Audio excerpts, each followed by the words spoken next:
তালতলীতে ইউনিয়নের ছাত্রদলের সদস্য সচিবের হাতে মোটরসাইকেল চালক খুন, আহত এক।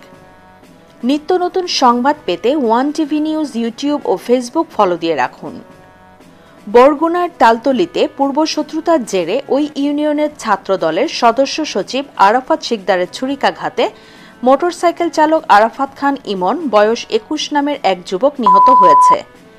এই ঘটনায় আবদুল্লাহ নামে আরও এক যুবক আহত হয়েছেন এবং তাকে উন্নত চিকিৎসার জন্য মেডিকেল কলেজ হাসপাতালে প্রেরণ করা হয়েছে।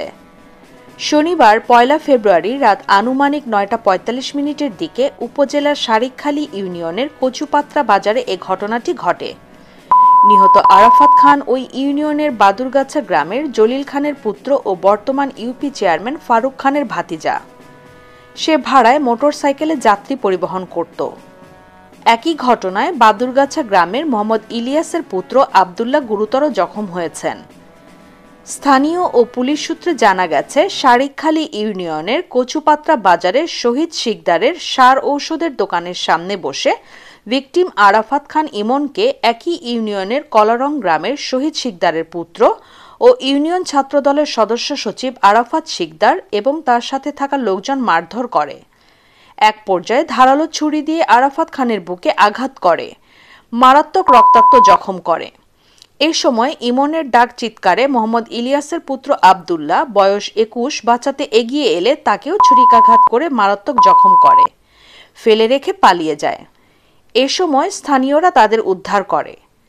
পার্শ্ববর্তী আমতলী উপজেলার স্বাস্থ্য কমপ্লেক্সে নিয়ে গেলে কর্তব্যরত চিকিৎসক আরাফাত খান ইমনকে মৃত ঘোষণা করেন এবং গুরুতর মুমূর্ষু অবস্থায় আবদুল্লাহকে উন্নত চিকিৎসার জন্য বরিশাল শেরেবাংলা মেডিকেল কলেজ হাসপাতালে প্রেরণ করেন। ওই ঘটনার পর কচুপাত্রা বাজারে থমথমে অবস্থা বিরাজ করছে এবং ঘটনাস্থলে তালতলী থানা পুলিশ মোতায়েন রয়েছে। তবে হত্যাকাণ্ডের কারণ এখনো পর্যন্ত জানা যায়নি।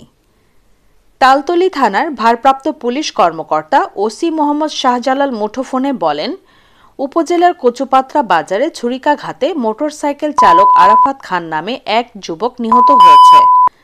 ঘটনাস্থলে পুলিশ পাঠানো হয়েছে। অভিযুক্তদের গ্রেপ্তারে অভিযান চলমান রয়েছে।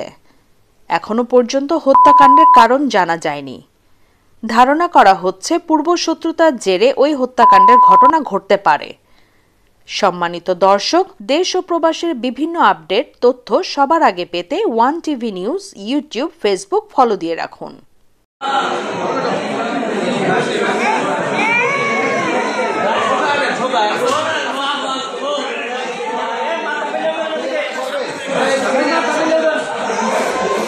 তাহলে আমরা থানায় লই যাই নাকি?